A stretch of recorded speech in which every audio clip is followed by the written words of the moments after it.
Apocalipsis capítulo 11, versículo 15 al 18. Apocalipsis capítulo 11, versículo 15 al 18. Dice de la siguiente manera: el séptimo ángel tocó la trompeta, y hubo grandes voces en el cielo que decían: los reinos del mundo han venido a ser de nuestro Señor y de su Cristo, y Él reinará por los siglos de los siglos. Versículo 16. Y los 24 ancianos que estaban sentados delante de Dios en sus tronos, se postraron sobre sus rostros y adoraron a Dios, diciendo: te damos gracias, Señor Dios Todopoderoso, el que eres, y que eras, y que has de venir, porque has tomado tu gran poder y has reinado. Apocalipsis capítulo 11, versículo 18. Dice: y se airaron las naciones, y tu ira ha venido, y el tiempo de juzgar a los muertos y de dar el galardón a tus siervos los profetas, a los santos y a los que temen tu nombre, a los pequeños y a los grandes, y de destruir a los que destruyen la tierra. Apocalipsis capítulo 11, versículo 15 al 18. Muy buenas noches, mis queridos amados hermanos, amigos, amigas. Sean ustedes muy bienvenidos a este espacio de los jueves, Tiempos del Porvenir, estudio sistemático del libro de Apocalipsis, libro profético, libro del cumplimiento total de las profecías del Antiguo Testamento, donde los profetas del Antiguo Testamento hicieron mucho énfasis de este libro, en especial acerca del milenio. Bien, hemos leído el capítulo 11, versículo 15 al versículo 18. Así que lo que hace un poco difícil de estos pasajes que acabamos de leer es que parecen indicar que las cosas han acabado en una victoria definitiva. Por eso leí despacio para notar que ya prácticamente está hablando de que el Señor reina, de que el Señor juzga, de que va a juzgar a los muertos, de que ya prácticamente, leyéndolo allí, pareciera indicar que es el final de la victoria, siendo cuando nos queda aún todavía la mitad del libro. ¿Qué pasará aquí? Bueno, hay una explicación. La explicación es que, como ya mencionábamos en nuestro estudio anterior, es que este texto bíblico es una especie de resumen, por decirlo de alguna manera, de lo que sucederá a partir del capítulo 12 hasta el capítulo 22. Están condensados en estos versículos del 15 al 18. Ténganlo en cuenta para que lo coteje. Apocalipsis capítulo 11, versículo 15 al versículo 18 es prácticamente como un resumen, como un compendio, como un sumario, digámoslo así, un resumen de los eventos que se irán a desarrollar a partir del capítulo 12 hasta el capítulo 22, es decir, hasta el final del libro. Por eso se hace un poquito difícil entender, pero pareciera que estuviera hablando de victoria, pero si estábamos en la mitad del libro y ahí para adelante que sigue, entonces esa es la explicación. Espero que haya quedado un poquito claro ese anuncio allí. Así que lo que está haciendo aquí estos versículos, básicamente podríamos resumirlo en los siguientes sucesos, es decir, lo que va a suceder de aquí en adelante. Por ejemplo, tendrá lugar, dice acá, una victoria en la que los reinos del mundo llegan a ser del Señor y de su Cristo, del Señor y de su ungido. ¿Por qué? Porque Cristo en el griego significa ungido, que es lo mismo para la palabra ungido en el griego que significa Mesías. Es decir, Mesías en el hebreo, Cristo en el griego, es decir, significa lo mismo, ungido, enviado, alguien revestido de poder. Entonces, aquí en estos versículos que acabamos de leer, ya nos está presentando prácticamente la victoria final de Cristo, siempre y cuando hasta ahora vamos en la mitad del libro, como lo decíamos hace un momento, lo cual pues es realmente una cita por allá del Salmo capítulo 2. ¿Qué dice el Salmo 2 hablando del reinado de Cristo? Dice de la siguiente manera, apunte allí, Salmo 2, versículo 2, dice de la siguiente manera: se levantarán los reyes de la tierra, y príncipes consultarán unidos contra Jehová y contra su ungido, diciendo: rompamos sus ligaduras y echemos de nosotros sus cuerdas. El que mora en los cielos se reirá, se burlará de ellos, luego hablará a ellos en su furor y los turbará con su ira. Aquí está hablando prácticamente de la victoria final de Cristo, de la última victoria, que ahorita la vamos a ir explicando. Así que es otra manera de decir que ha comenzado prácticamente a partir de estos versículos el reinado mesiánico. Pero no es que se estén dando en el marco de este capítulo 11, sino que es, vuelvo y repito eso, es un resumen, es como un compendio, es como un índice de lo que va a suceder de aquí en adelante. Es como un bosquejo, por decirlo de alguna manera, de los eventos que se irán a desarrollar a partir del capítulo 12 hasta el capítulo 22 de Apocalipsis.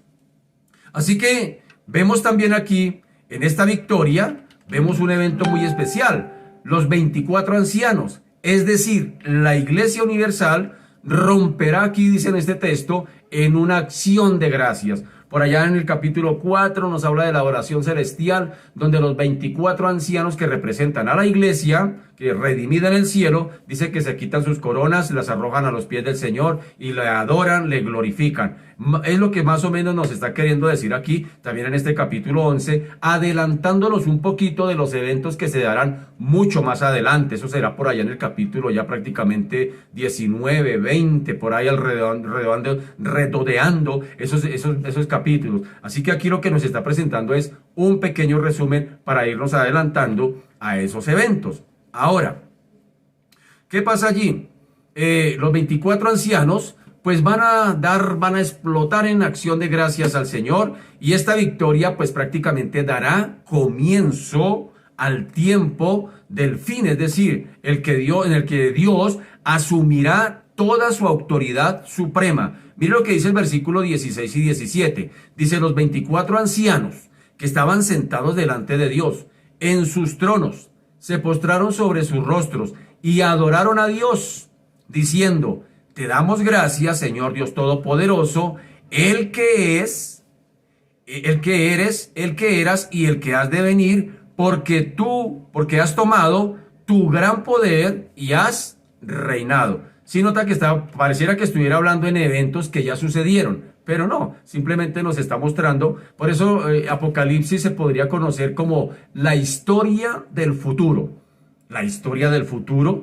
Luego, la historia no es pasado, pero aquí Apocalipsis nos está hablando de la historia del futuro, porque son eventos que no se han dado, eventos que no se han cumplido. El metatauta de lo que vio Juan, allá a partir del capítulo 4, donde se le dice a Juan: escribe en un libro las cosas que han de ser después de estas. Allí Juan empieza a narrar desde el capítulo 4 hasta el capítulo 20, prácticamente 18, 19 y 20, ya lo que vienen de todos estos eventos que aún no se han dado, que aún no se han cumplido. Así que, introduciendo aquí el Señor ya prácticamente el reinado de los 1000 años que conocemos como el milenio, un periodo de absoluta paz, de prosperidad, de bienestar para toda la raza humana. Al final del milenio, óigame bien, al final de los 1000 años, se producirá un ataque final de todos los poderes hostiles, porque en este milenio todavía va a haber gente que van a estar hostilmente parados contra Cristo, no van a querer aceptar a Cristo,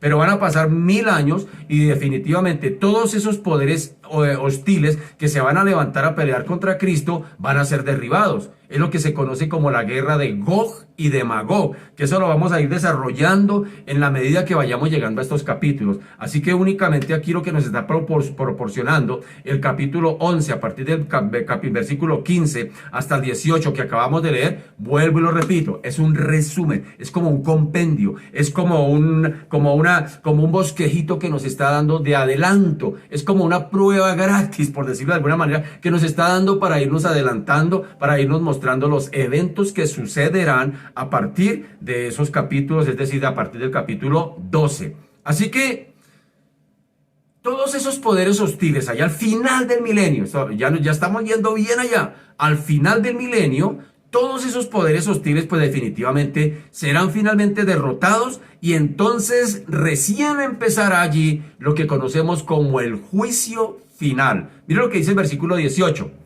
Y se airaron las naciones y tu ira ha venido y el tiempo de juzgar a los muertos y de dar el galardón a los siervos, los profetas, a tus siervos los profetas, a los santos y a los que temen tu nombre, a los pequeños, a los grandes, y de destruir a los que destruyen la tierra. Aquí ya está hablando del último evento que se dará. No es el final de la gran tribulación, es mucho más allá, es decir, la última batalla que tendrá el Señor Jesucristo, conocida como Gog y como Magog, que eso lo vamos a explicar cuando lleguemos allí. Ahora, en el versículo 19, ya es lo que acabamos de hablar del capítulo 11, versículo 15 al versículo 18. Esa porcioncita de la palabra, esa perícopa, me está mostrando eventos que van a suceder en un futuro, por ahí en los capítulos 18, 19 y 20. Ahora, el versículo 19 del capítulo 11 de Apocalipsis me vuelve a poner en el presente. Es decir, me vuelve a colocar en el capítulo 10, en el capítulo 11 y en el versículo 19. Es decir, me ubica en el presente. Es decir, ya el versículo 19 ya no habla de un futuro, sino va a hablar de eventos que se estarán dando durante ese tiempo donde está ubicado el capítulo 11 y versículo 19. Así que, ¿qué nos dice allí en el versículo 19? Habrá una visión, dice allí, del templo celestial abierto y del arca del pacto. Mira lo que dice el versículo 19. Y el templo de Dios fue abierto en el cielo, y el arca de su pacto se veía en el templo, y hubo relámpagos, voces, truenos, un terremoto y grande granizo. Así que el tercer ay comenzará definitivamente. Hay un tercer ay que está pendiente. Hay un tercer ay que está allí, que está entre la sexta y la séptima trompeta, que todavía no ha sonado la séptima trompeta. Y este compendio, este capítulo 11, podríamos llamarlo un paréntesis, uno de los paréntesis que encontramos en Apocalipsis, un tiempo de espera allí, un tiempo como de quietud allí, tal vez posiblemente el Señor dando oportunidad para que aquellos que están siendo receptores de estos juicios, pues de pronto se arrepientan, es como dando esa oportunidad. Así que estamos en el marco, en el paréntesis entre la sexta y la séptima trompeta. Ha sonado la sexta trompeta que tiene que ver con el segundo ayayay, pero falta un ay y falta sonar una trompeta. Así que cuando el tercer ay comience, será cuando Satanás, uno de sus personajes, será arrojado a la tierra, tal y como se menciona por aquí en Apocalipsis capítulo 12:12, es decir, un capítulo más adelante, que cuando lleguemos allí lo vamos a mirar. Pero el Apocalipsis 12:12 dice: por lo cual, alegraos cielos, y los que moráis en ellos. ¡Ay! Ahí está, véalo. ¡Ay de los moradores de la tierra y del mar! Porque el diablo ha descendido a vosotros con gran ira, sabiendo que tiene poco tiempo. Así que en el versículo 15 del capítulo 11 asistiremos definitivamente, como decíamos hace un momento, asistiremos al toque de la séptima trompeta, donde se dará inicio, nos pondrá inmediatamente en el panorama del tercer grupo de juicios que se llaman las copas de la ira. Las 7 copas de la ira que serán derramadas sobre esta tierra. Ya habrá pasado el primer grupo de juicios, que fueron los 7 sellos. Pasará el segundo grupo de juicios, que serán las 7 trompetas. Y aquí la séptima trompeta nos abrirá, nos ubicará, nos pondrá inmediatamente en el tercer grupo de juicios, conocido como las copas de la ira, que definitivamente marcarán, óigame bien, ubíquese en los tiempos, que marcarán el final de la gran tribulación. Pero ¿cómo si, hermanos? Y ahorita estaba hablando de milenio. El milenio arranca cuando finalice la gran tribulación. Todos estos días hemos estado hablando de esa última semana de Daniel, la semana 70, que tiene que ver, que está partida en dos, esa semana de años. La primera mitad, tribulación, la segunda mitad, gran tribulación. Cuando llegue el momento, el final de esa semana 70, el final de esa gran tribulación, entonces arrancará de una vez definitivamente el milenio. Todavía no. Así que aquí lo que estamos hablando es sencillamente que marcará eso, el final de la gran tribulación y la apertura del templo en el cielo. Mira lo que dice el versículo 15 al 18, leámoslo de nuevo. Versículo 15, perdón. Versículo 15 dice: el séptimo ángel tocó la trompeta, y hubo grandes voces en el cielo que decían: los reinos del mundo han venido a ser de nuestro Señor y de su Cristo, y Él reinará por los siglos de los siglos. Es decir, esto ya será a partir del reino definitivo, en donde el Señor establecerá su reino una vez y por siempre. Es decir, al final prácticamente de lo que conocemos como el milenio. Así que el séptimo toque de trompeta aquí tiene un gran significado, muy importantísimo, y es especialmente relevante para la correcta interpretación del resto de este libro de Apocalipsis. Es decir, tenemos que ubicarnos en el marco de la séptima trompeta, porque nos abrirá un panorama muy importante donde nos pondrá en eventos que necesitamos conocer para ubicar cada evento en el marco del evento donde se da. Es decir, no sacarlos del evento, no sacarlos del contexto. Así que este séptimo toque de trompeta tiene ese gran significado y es especialmente relevante para eso, para la correcta interpretación de los capítulos que siguen, del 12 en adelante. El programa de Dios, es decir, Dios tiene un programa y nos lleva cronológicamente al comienzo de la eternidad. ¿Dónde comienza la eternidad? La pregunta. ¿Dónde comenzará la eternidad? Pues la eternidad comenzará al final del milenio. Es al final de los 1000 años. Allá es donde comenzará ahora sí, donde se abre la puerta definitiva para una eternidad, para esa eternidad que te espera a ti y que me espera a mí. Por eso decimos a veces que son 80, 70, 50, 60 años que nos toca sufrir aquí en esta tierra frente a una eternidad que nos espera. El libro de Apocalipsis, hermanos mis queridos, es el libro más esperanzador de la Biblia.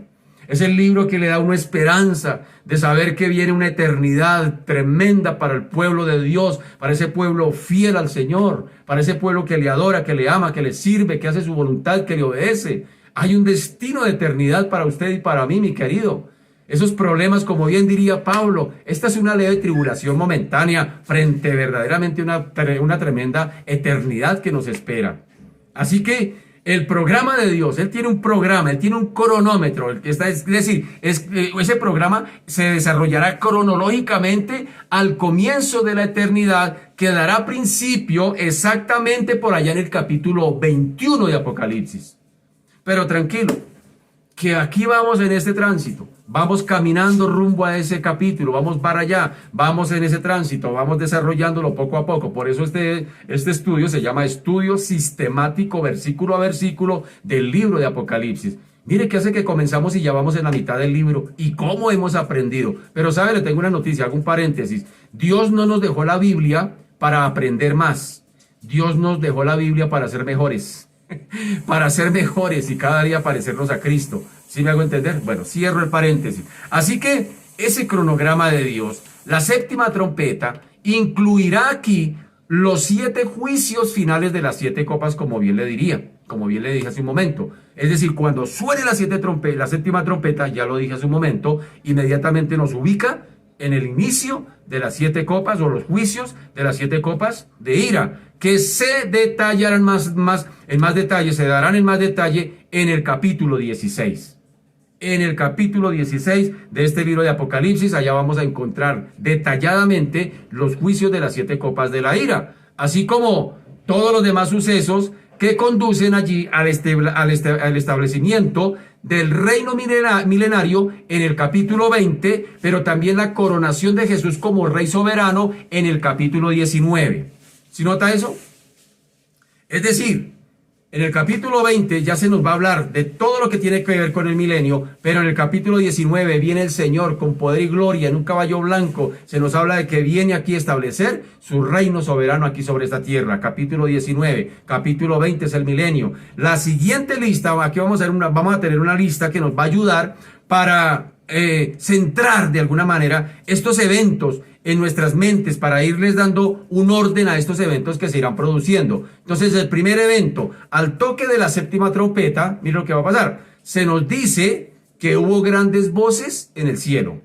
Eso es lo que nos dice allí el texto. Tan pronto suena la séptima trompeta, permítame por aquí que lo tengo, permítame volvérselo a leer. Dice, el séptimo ángel tocó la trompeta, ¿y qué pasó? Hubo grandes voces. No dice que una voz, grandes voces en el cielo que decían, los reinos del mundo han venido a ser de nuestro Señor y de su Cristo, y Él reinará por los siglos de los siglos. Posiblemente aquí podría ser al final de la guerra del milenio, o podría ser al inicio del milenio. Sin embargo, aquí, cuando suene la trompeta, ya nos está empezando a dar un panorama de que lo primero que está anunciando, con esas voces que se escuchan, es que nos está anunciando y nos está poniendo dentro del reinado de Cristo. Ya nos está mostrando a Cristo como el Rey. Como recordaremos, cuando se abrió, por ejemplo, el séptimo sello. Cuando se abrió el séptimo sello, recuerde que ¿qué pasó? ¿Lo recordamos? Hubo un gran silencio como por media hora, dice.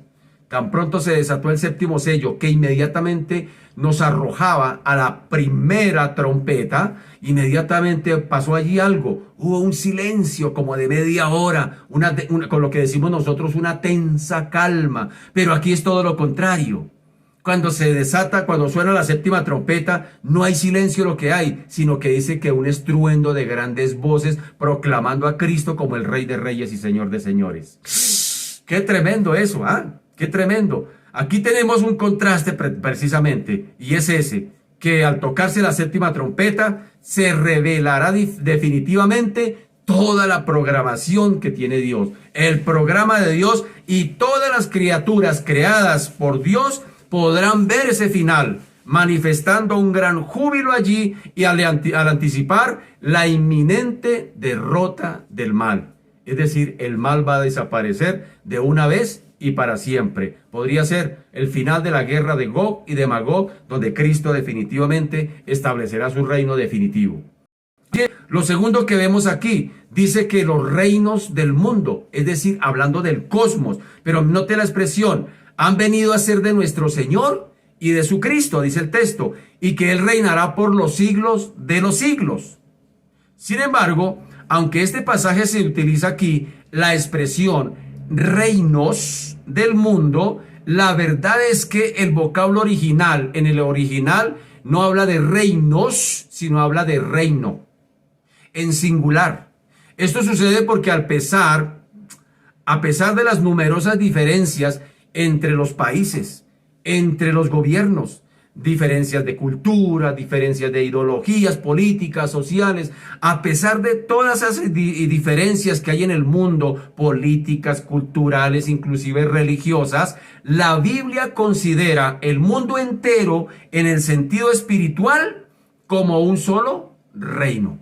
No son reinos, sino un solo reino. Así que ha estado un reino prácticamente que ha estado por hasta el día de hoy bajo el dominio de un solo tirano. ¿Cuál tirano? El mismo Satanás. Dice Juan 12:31, permítame leer Juan 12:31, dice, ahora es el juicio de este mundo, ahora el príncipe de este mundo será echado fuera. Y por aquí más adelante en Juan, el Evangelio 14:30, dice, no hablaré ya mucho con vosotros, porque viene el príncipe de este mundo y él nada tiene de mí. Permítame leer otra. Juan 16:11 dice, y de juicio por cuanto el príncipe de este mundo ha sido ya juzgado. Si nota, quien está gobernando ahora, pues definitivamente es el príncipe de este mundo, el mismo Satanás. Así que la mayoría de los gobernantes humanos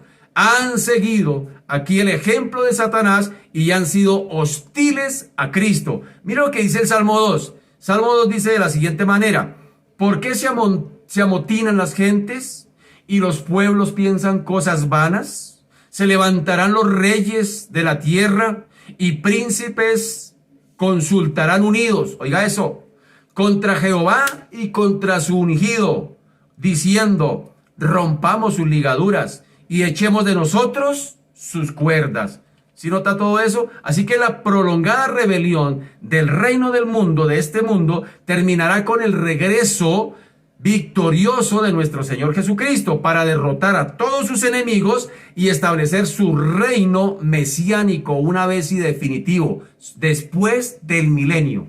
Es decir, cuando ya todos los reinos sean derrotados. Mientras tanto, al final de la gran tribulación, tendrán que ser echados definitivamente al lago de fuego o el mismo infierno, allí el anticristo y el falso profeta que tiene que ver con el pseudo religioso que engañará a las naciones. Ya estarán allá, pero a Satanás va a ser atado por 1000 años, pero no va a ser echado al lago de fuego. Va a ser echado al abismo, es decir, al lugar de los demonios. Y allá después de 1000 años será desatado otra vez. Pero después de esa gran victoria volverá a engañar a muchos, volverá a pelear, conquistará los reinos para que todos se vuelquen contra Cristo y vengan a pelear contra Cristo, que se conoce algo como la guerra de Gog y Magog, y allí es donde ya Cristo definitivamente lo derrotará y lo echará también allá al lado de sus compadres. ¿Cuáles compadres? El anticristo y el falso profeta y Satanás irá y los acompañará allá en el lago de fuego y reinará ahora sí una vez y para siempre el reinado de Cristo definitivo y el mal se acabará sobre esta tierra. Ya no habrá más sufrimiento en esta tierra una vez y definitivo, y bienvenido seas a una eternidad con Cristo. Aleluya. Qué tremendo, qué tremenda esperanza. Qué tremenda esperanza que la que tenemos nosotros los hijos de Dios, hermano querido. Este libro es muy hermoso, trae mucha esperanza. Así que esto demuestra el hecho de que los reinos de este mundo en el presente están bajo Satanás. Todos están unidos bajo su dominio y todos son hostiles contra Cristo. Algunas personas creen erróneamente que Satanás controla cierta parte del mundo y que el Señor controla la otra parte, que están repartidos. Pero en realidad, mi querido, la realidad es que la Biblia afirma que todos los reinos de este mundo pertenecen a Satanás. Mucho se jacta el hombre de haber creado una moderna sociedad disque civilizada, de paz, de prosperidad, de justicia, de igualdad y derecho para todos, de oportunidad y de libertad. Pero nada de eso es cierto. A lo largo de los siglos, usted y yo hemos sido testigos de que nada de lo que promete el ser humano se ha cumplido. El ser humano tiene muy buenas intenciones de traer paz mundial, de traer prosperidad para todos, de traer justicia social, muy buenas intenciones, pero ya le digo una cosa, de buenas intenciones está lleno el infierno, está lleno el infierno, mi querido. Así que es una civilización definitivamente, nuestro mundo definitivamente sufre los efectos de la pésima gestión de los recursos naturales, del egoísmo de las naciones, de la maldad de algunos gobernantes, por no decir todos, de la indiferencia de muchos políticos hacia la gente y de la ambición desmesurada por el materialismo. Ese es el mundo que tenemos. Ese es el mundo que nos ha correspondido vivir como iglesia. A la iglesia se le dijo que tendríamos tribulaciones. A la iglesia se le dijo que tendríamos aflicciones, pero que no pasaríamos por la gran tribulación porque la iglesia ya será raptada, mi querido. Qué tremenda esperanza la que Dios nos da. Es una civilización, aquí prácticamente lo que vemos en medio de este mundo que tenemos y nos rodea, vemos una civilización definitivamente condenada, definitivamente a la autodestrucción. Así va el mundo. Cada día más caos, cada día más tremenda las situaciones. El ser humano se está autodestruyendo con todo lo que inventa. Se está dirigiendo así prácticamente en una caída sin freno al juicio de Dios. Allá va la humanidad, mi querido. Van así como caballos que no tienen prácticamente freno. Así va esta humanidad, este mundo, este sistema, con sus gobernantes, con sus habitantes sin Cristo, van en una hecatombe caída a un abismo sin fin. ¡Qué tremendo eso! Se están dirigiendo allá, van rumbo a ese juicio que los espera, el juicio de Dios. ¿Este mundo llega a ser de Cristo algún día? Por supuesto que sí. ¿Llegará a ser de Cristo algún día? Definitivamente, tal y como podemos leer aquí donde dice, en este versículo que acabamos de leer, dice, los reinos serán de nuestro Señor y de su Cristo, de nuestro Señor y de su Mesías, de nuestro Señor y de su enviado. ¡Qué tremendo eso! ¡Qué tremenda esperanza, mi querido! todo este reino, todo el reino del mundo, definitivamente será, vuelvo y repito, de nuestro Señor y de su Cristo. Todo esto será algún día de Él. No será por voluntad humana, ni por ningún poder terrenal que mediante elaborados tal vez discursos políticos muy bien elaborados de hermandad, de paz y amor, dicen los hippies. No, nada de eso arreglará el mundo, mi querido. Esa hermandad entre los hermanos, sabemos los unos a otros, somos los hermanos y todo este tema, esto no persuadirá a nadie.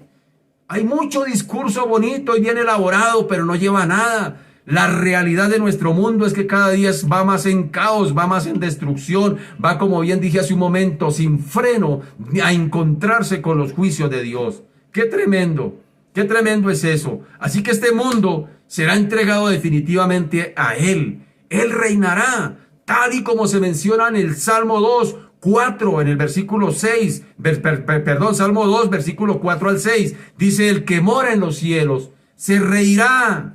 El Señor se burlará de ellos, luego hablará a ellos en su furor y los turbará con su ira. Pero yo he puesto mi rey sobre Sión, mi santo monte. Los quebrantarás con vara de hierro, aleluya. Como vasija de alfarero los desmenuzarás. Ahora pues, oh reyes, sed prudentes, admitid amonestación, jueces de la tierra, servid a Jehová con temor y alegraos con temblor, aleluya. Si notan esa tremenda promesa donde un día Cristo va a venir a tomar lo que le pertenece. La carta de propiedad estaba ya escrita en esos 7 sellos, estaba sellada la carta de propiedad de todo el mundo que le pertenece al Señor, y era el único digno de desatar los sellos, porque por el haber ido a morir en esa cruz, fue el único cordero inmolado, el único digno de desatar uno a uno cada sello, reclamando su derecho, reclamando lo que le pertenece, arrebatándoselo al príncipe de este mundo, y para venir y entregárselo a usted, mi querido amado, mi querida amada. Qué tremendo privilegio el que tenemos con el Señor. Lo tercero que encontramos acá en el versículo 16 y el versículo 17 dice: los 24 ancianos que estaban sentados delante de Dios en sus tronos, sobre sus rostros, y adoraron a Dios, diciendo: te damos gracias, Señor Dios Todopoderoso, el que eres, el que eras y que has de venir, porque has tomado tu gran poder y has reinado. Dice que los 24 ancianos estaban sentados delante de Dios en sus tronos, y se levantan y ponen y sobre sus rostros y adoran a Dios. Esos 24 ancianos que representan la iglesia del Señor redimida en el cielo, se ponen en pie y se postran ante el Señor y le adoran y le alaban. Y por allá en Apocalipsis 4 dice que le arrojan sus coronas delante de Él y le dan una expresión de alabanza y le dicen: por tu voluntad todas las cosas existen, por tu voluntad todas las cosas fueron creadas, para ti toda la gloria, la honra y el poder. Qué tremendo privilegio. Allá nos encontraremos usted y yo adorando al Señor, adorándole. Esta imagen definitivamente implica que la iglesia por completo, en un acto de comunión, de adoración y de celebración por la segunda venida de Cristo a la tierra, es lo que está haciendo la iglesia allí, reconociendo que viene el Rey definitivo, que viene el Rey de Reyes y Señor de Señores a tomar posesión de lo que le pertenece. Esta será la respuesta definitiva a nuestras oraciones, a eso que dice allá en el Padre Nuestro: venga a nosotros tu reino, venga a nosotros tu reino, venga a nosotros tu reino, y hágase tu voluntad como en el cielo, así también en la tierra. Esa oración será contestada allí cuando Cristo venga a establecer su reino definitivo en esta tierra. Aleluya, aleluya. Mira lo que dice el versículo 18: y se airaron las naciones, y tu ira ha venido, y el tiempo de juzgar a los muertos y de dar galardón a tus siervos los profetas, a los santos y a los que temen tu nombre, a los pequeños y a los grandes, de destruir a los que destruyen la tierra. También hemos leído que las naciones se mostraban airadas contra Cristo. Esto nos revela el hecho de que la rebelión obstinada y definitiva y necia del hombre continuará aún hasta el final del milenio. Ya lo hemos hablado varias veces. Hasta el momento del juicio final definitivo. Así que desde el pecado de Adán y Eva definitivamente al comienzo de la existencia de la raza humana del hombre sobre la tierra, el corazón obstinado del hombre siempre ha estado definitivamente, y lo demostramos acá, abiertamente, o mejor, en una abierta rebelión contra Dios. Desde el momento en que el hombre fue creado, decidió andar por su propia cuenta. No quiere meterse con Dios, no quiere sencillamente involucrar a Dios en su vida. El mismo Satanás le dijo: con que Dios os ha dicho que el día que coman de ese árbol van a morir. ¿Qué va? Lo que pasa es que sabe Dios que el día que coman de ese fruto van a ser como Dios. Desde la misma creación, desde el mismo Bereshit, el hombre siempre ha querido andar por su lado, fuera sin Dios, creerse Dios, saber más que Dios, creer que es el Dios de su vida, no se meta conmigo. Y sin embargo Dios es tan justo que le da permiso para que viva como quiera. Lo hizo moralmente libre, pero también lo hizo responsablemente libre, y un día le pedirá cuentas. Un día tendrás que rendir cuentas allí, mi querido. Así tú digas: yo no creo, eso no es para mí, así te pares donde te pares. Definitivamente Dios no va a dejar de ser Dios. Él sigue siendo Dios. El problema no es de Él, el problema es nuestro. Si creemos o no creemos. Él sigue siendo Dios. Él no se va a destronar de allí, ni se va a desteñir en su poder. Él sigue siendo Dios, independientemente de si la humanidad lo quiere creer o no. Allá cada cual. Así que hemos leído eso. Las naciones se han mostrado airadas. Desde el mismo Adán y Eva, desde el mismo comienzo de la humanidad, ya el ser humano está en una abierta rebelión contra Dios. El corazón obstinado del hombre siempre ha estado en abierta rebelión contra Dios. Esa vieja naturaleza, esta naturaleza carnal que usted y yo tenemos, es desobediente a Dios. Por mucho que lo intentemos, por muy buenas intenciones, jamás, óigame bien, jamás podremos obedecer a Dios. A esto se refería el apóstol Pablo cuando dijo allá en Romanos 8:7: por cuanto los designios de la carne, es decir, la naturaleza humana, son enemistad contra Dios, porque no se sujetan a la ley de Dios, ni tampoco pueden. ¡Qué tremendo! Hermanos, si hay algo de obediencia en nosotros hacia Dios, eso no sale de nosotros. Eso no sale de nosotros. Alguien dijo que si definitivamente pudiéramos verdaderamente mostrarnos a nosotros mismos como somos, uy, Señor, guárdanos, Dios. Saldría de nosotros la verdadera naturaleza y el verdadero carácter humano que hay en nosotros, que es tremendo, que está en abierta rebeldía contra Dios. Definitivamente, el ser humano necesita a Dios mismo para poder obedecer a Dios mismo. Sin Dios no se puede. Separados de mí, dijo Cristo, no se puede vivir un cristianismo sin Cristo. Es imposible. Es imposible.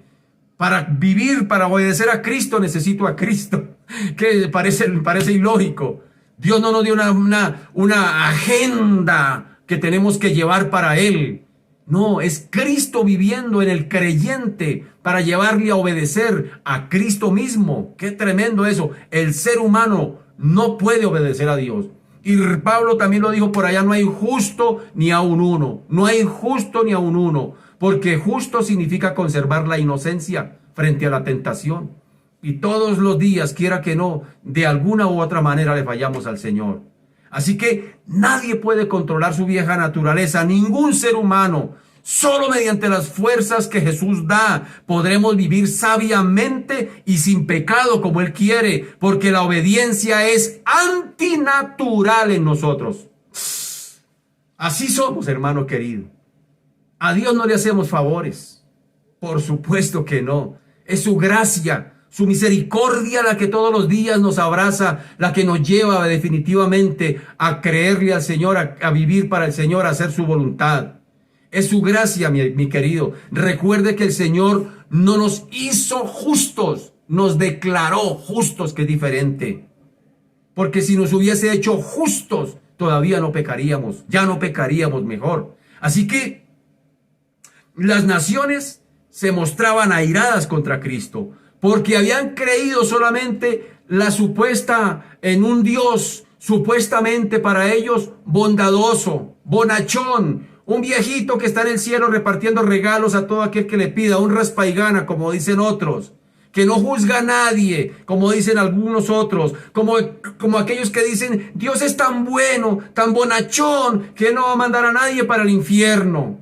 Y tienen razón, Él no va a mandar a nadie para el infierno. El incrédulo se va solo, Él se va solito. Tremendo eso, tremendo eso. Así que el hombre cree que se está transformando, que cada día es mejor persona, que es un ser más bueno, más tolerante, más comprensivo, es más libre, cuando la realidad es que el ser humano definitivamente demuestra todo lo contrario. El ser humano cada día va en decadencia espiritual y moralmente, hermano querido. Todos los días vemos la decadencia de la humanidad. Las abuelas nos pueden dar testimonio cuando dicen, en mis tiempos no usábamos esa ropa, en mis tiempos éramos así de esa manera, hermano querido. Vemos cómo en la medida que va pasando generación tras generación, cada día la que sigue, la nueva, es peor que la anterior en todo el sentido de la palabra. No hay moral, no hay moral en la gente, no hay valores, hermano querido. Cada día, imagínate cuál será la sociedad si Cristo no ha venido antes, la que nos esperará dentro de los próximos 5 años. El ser humano se cree bueno. El ser humano cree que es buena persona. El ser humano cree que la tolerancia, que hay que ser tolerantes y todo este tema. Y a veces nos llaman intolerantes, pero es que el mismo Señor no tolera el pecado, mi querido.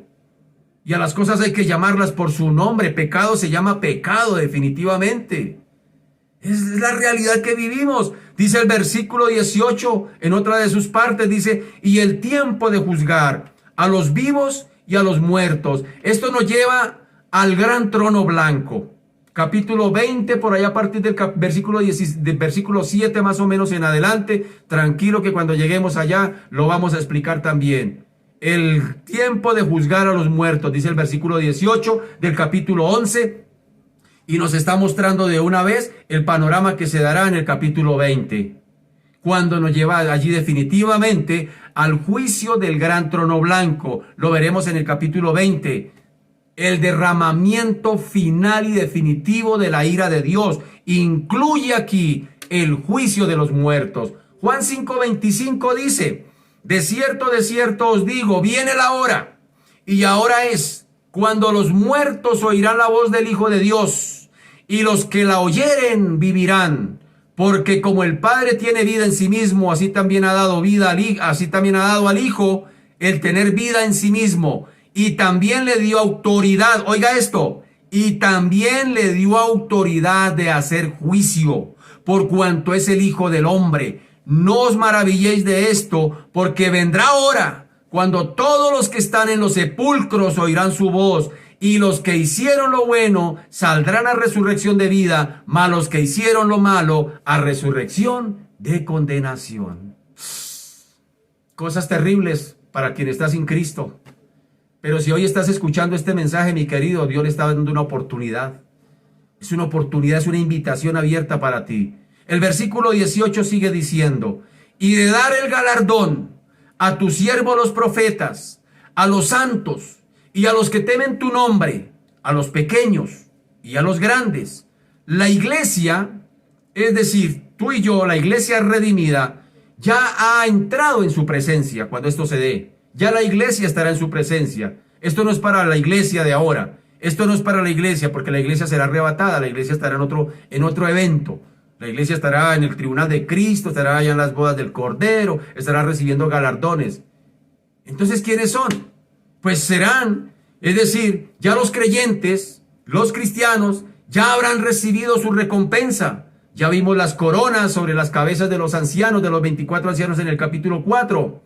Aquí se está refiriendo, aquí en el versículo 18, óigame bien, aquí se está refiriendo a los santos del Antiguo Testamento que van a ser resucitados y a los santos, a las personas que se van a convertir durante el periodo de la tribulación. Es decir, es lo que se conoce y hacen parte de lo que se conoce como la primera resurrección. ¿Quiénes están incluidos dentro de la primera resurrección? Es la pregunta. Primero, Cristo. Cristo resucitó al tercer día. Segundo, la iglesia. Antes del arrebatamiento, dice Pablo por allá en Tesalonicenses, dice, los muertos en Cristo resucitarán primero, antes del arrebatamiento. ¿Quién más se incluye allí dentro de ese marco de la primera resurrección? Todos los santos del Antiguo Testamento. ¿Y quiénes más? Los que van a morir durante el periodo, los que se van a convertir en el periodo de la gran tribulación, pero que por su fe van a tener que dar su vida.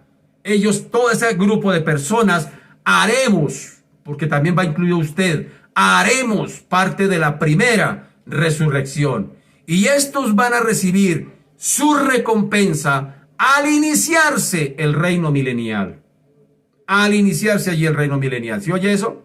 Así que, versículo 18 nos sigue diciendo por acá, bueno, alguna claridad. Cristo resucita al tercer día, ¿sí? Sube al cielo, la iglesia en el rapto, pero los santos del Antiguo Testamento, porque no lo expliqué, los santos del Antiguo Testamento, como todos los hombres que usted ya conocemos, y más los que se van a resucitar y que van a morir durante el periodo de la gran tribulación, ellos van a resucitar ¿cuándo? ¿Cuándo van a resucitar? Al final de la gran tribulación, para comenzar el reinado milenial de los de la primera resurrección. Espero que haya quedado claro allí. Así que el juicio tiene dos partes. La primera, este juicio va a tener dos partes. La primera, dice, Dios recompensará a la iglesia que ha sido raptada. Dios recompensará a los santos del Antiguo Testamento. Dios recompensará a los santos de la tribulación. Pero también tiene una segunda connotación, una segunda parte. Dios condenará a los incrédulos y los envía para siempre. Uy, esto aquí es terrible. Quisiera no hablarlo. Quisiera no decirlo, créame. Dios condenará a los incrédulos para siempre en el lago de fuego. Dice el capítulo 20, versículo 15. Y el que no se halló inscrito en el libro de la vida fue lanzado al lago de fuego. Que Dios guarde nuestras familias. Que Dios guarde nuestros hijos. Que Dios guarde nuestros vecinos. Que Dios guarde nuestros compañeros de trabajo, de estudio, hermanos. Y esto lo mueve la iglesia, mi querido. Usted es de hielo, mano. Usted es de hielo, mano. Usted es de hielo. Si esto no le mueve ni le conmueve, mi hermano. Aquí ya será el definitivo. Ya aquí, ya de aquí para adelante ya no habrá nada más que hacer. Qué tremendo eso. Ojalá que estemos siendo ministrados. Que esto nos rete a predicar más, a perdonar más, a pelearnos menos entre nosotros como pueblo de Dios, a vivir más en santidad, a servirle mejor al Señor, a hacer más su voluntad. Esto nos debe retar, mi querido. Esto no fue aquí para decir que cómo sabemos de escatología. No, aquí no estamos impresionando a nadie. Esto es para que, hermanos, nos concienticemos de que la humanidad está en peligro. Va directo, sin freno, a este momento. Va sin frenos al capítulo 20, versículo 15. El que no se halló inscrito en el libro de la vida fue lanzado al lago de fuego. ¿Y quiénes están en esta instancia en el lago de fuego? Está el anticristo, está el falso profeta, el pseudo religioso que engañó al mundo, a las naciones, y está el mismo Satanás allá. Allá lo mandarán a hacerle compañía. Señor Dios de los cielos, ten misericordia de esta humanidad, Padre Santo. Ten misericordia. Dios destruirá a los que destruyen la tierra, dice.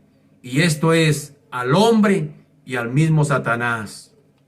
El hombre es tan destructor como el mismo Satanás. Se nos ha advertido en las Escrituras, dice allá en Primera de Pedro 5:8, sed sobrios y velad, porque vuestro adversario el diablo, como león rugiente, anda alrededor vuestro, buscando a quien devorar. Ya hay una advertencia.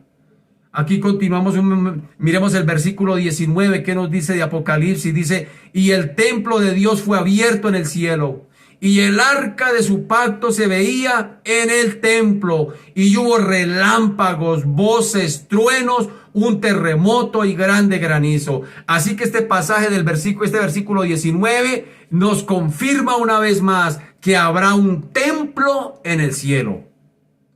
Este santuario, el templo de Dios en el cielo, estará abierto. Fue abierto en el cielo, dando lugar, óigame bien, a la permanente adoración y acceso a Dios allí. El lugar santísimo, celestial, donde Dios mora en gloria. ¡Qué tremendo! Y habrá, o había mejor allá, ya había allí. Ya este templo había sido identificado en el capítulo 4. Este templo y este trono, este templo había sido ya identificado por Juan en el capítulo 4, en el capítulo 5 ya, y había identificado el trono que estaba allí. El apóstol Juan yo lo había visto también el trono, dice Apocalipsis 4, y del trono salían relámpagos, truenos, voces, y delante del trono ardían 7 lámparas de fuego, las cuales son los 7 espíritus de Dios. También se habla del altar en ese templo. Dice Apocalipsis 6:9, cuando abrió el 5º sello, vi bajo el altar las almas de los que habían sido muertos por causa de la palabra de Dios y por el testimonio que tenían. ¿Qué más vio allí? El lugar santísimo. Mire lo que dice por allá en Apocalipsis 8:3-5. Dice, otro ángel vino entonces y se paró ante el altar con un incensario de oro y se le dio mucho incienso para añadirlo a las oraciones de los santos. Está hablando del lugar santísimo allí, de todo dice sobre el altar de oro que estaba delante del trono, y de la mano del ángel subió a la presencia de Dios el humo del incienso con las oraciones de los santos, y el ángel tomó el incensario y lo llenó de fuego del altar y lo arrojó a la tierra, y hubo truenos, relámpagos y un terremoto. Aparece también aquí otra mención. Dice, y el arca de su pacto se veía en el templo. Esto nos recuerda que Dios es un Dios de pactos. ¿Se acuerda? Dios es un Dios de pactos. A diferencia del hombre, Dios siempre cumple. ¿Cómo son los pactos de Dios? Son unilaterales. Dios los estableció. Son inquebrantables. Dios nunca lo va a quebrantar. Pero también será incondicional. Dios no te pone condiciones para entrar en esos pactos de Dios. Qué tremendo eso. Así que el arca del pacto se mantenía en el templo y en el tabernáculo del Antiguo Testamento también, recordémoslo, simbolizando aquí que la presencia de Dios, así como en expiación y su pacto con su pueblo. Recuerden allá los sacrificios del Antiguo Testamento, cuando el sumo sacerdote, entraba al lugar santísimo con la sangre del animalito y la rociaba allá en el altar. Así que el arca de la alianza terrenal solo fue esa arca del templo, esa arca del tabernáculo, solo fue una sombra, solo fue una representación, solo fue un símbolo del arca celestial. Hebreos capítulo 9, 23 dice, fue pues necesario que las figuras de las cosas celestiales fuesen purificadas así, pero las cosas celestiales mismas con mejores sacrificios que estos.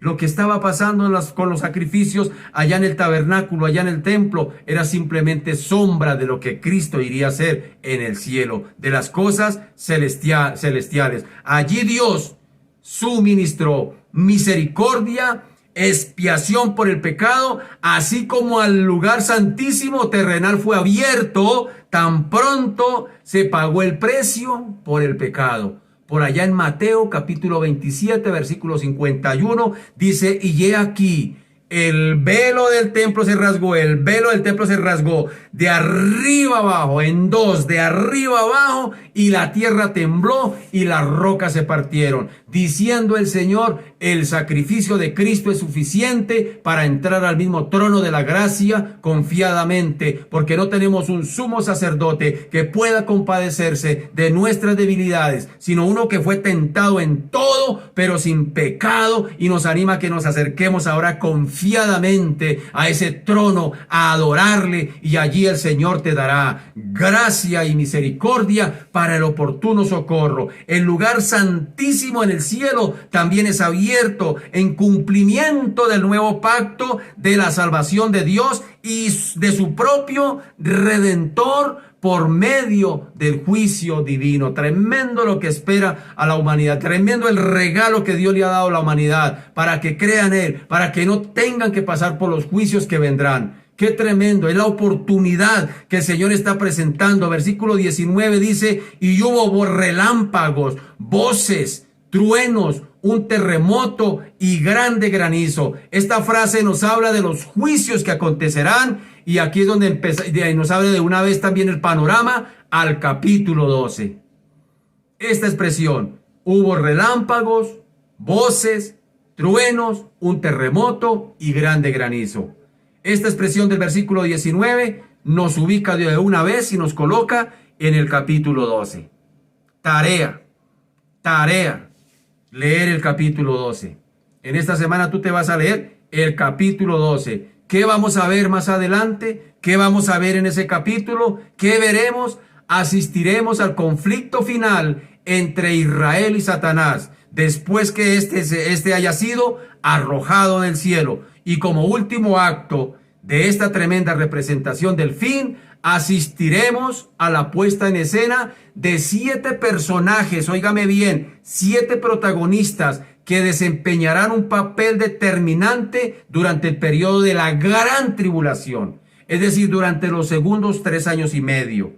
Una mujer, un dragón escarlata, un hijo varón, el arcángel Miguel, el remanente de Israel y las 2 bestias. 7 personajes que vamos a estar mirando en el capítulo 12 del Apocalipsis, el que usted va a leer. Estas son los 7 personajes a través de los cuales girará la historia que analizaremos aquí en este capítulo 12. Y tras ello también vamos a ver algo. Una vez más, seremos espectadores también del derramamiento de las 7 copas de la ira, así como de la destrucción final de las 2 Babilonias, porque hay 2 Babilonias, la comercial y la religiosa, y ambas serán destruidas. Todo esto nos esperará durante el capítulo 12. Ahora bien, los 7 misteriosos personajes anteriormente mencionados no son imágenes metafóricas o simbólicas, hago esa claridad, son personas reales, naturales o sobrenaturales, físicas o espirituales, gobernantes o naciones, y la identificación que hagamos de cada uno de ellos será muy reveladora para la adecuada comprensión de este libro, de lo que sigue de este libro de Apocalipsis. ¿Fascinante o no fascinante? Que Dios nos ayude, que Dios nos ayude. Tarea: leer capítulo 12 de Apocalipsis, y si Dios nos lo permite, dentro de 8 días empezaremos a desarrollarlo. Amado Padre, te damos gracias. Te bendecimos y te glorificamos, Señor. Dios del cielo, Padre amado, bien nos dice este libro, revelación, quitar el velo, correr el velo. La iglesia necesita correrse el velo para mirar los eventos futuros, lo que vendrá. Porque bendito Señor, Dios de la gloria, si conocemos todos estos eventos, muy seguramente pecaríamos menos. Muy seguramente nos prepararíamos más. Como dije hace un momento, muy seguramente nos mantendríamos peleando menos entre nosotros como cristianos. Muy seguramente perdonaríamos más, muy seguramente te serviríamos mejor, Señor. Muy seguramente, bendito Señor, nos preocuparíamos por hacer tu voluntad. Nos preocuparíamos por predicarle al vecino, al amigo, al que está al lado, Señor. No cerraríamos nuestro pico, no cerraríamos nuestra boca, no dejaríamos de hablar de Cristo, Padre amado. Por eso, Señor, Dios de la gloria, te damos gracias en esta hora. Gracias por las cosas que nos cuentas, que nos dices, que nos adviertes. Señor, Dios de la gloria, ayúdanos a entrañar, Padre amado, esta palabra. Que Padre amado, Señor, en nosotros se desarrolle misericordia y compasión por el que se está perdiendo, por el que, como decíamos ahora hace un momento, Señor, va sin frenos al capítulo 20, versículo 15 de este bendito libro, donde dice que el que no se haya inscrito en el libro de la vida será arrojado al lago de fuego. Y Señor Dios de la gloria, Padre Santo, Rey del cielo, ayúdanos como iglesia, sacúdenos como iglesia, Padre amado, a hacer lo que nos corresponde, bendito Señor. Padre, te damos gracias, te adoramos y te alabamos, bendito Señor. Pedimos que extiendas tu misericordia, tu gracia sobre esta humanidad, bendito Señor. A ti te damos toda la gloria, Padre, en el nombre de Jesús. Amén y amén.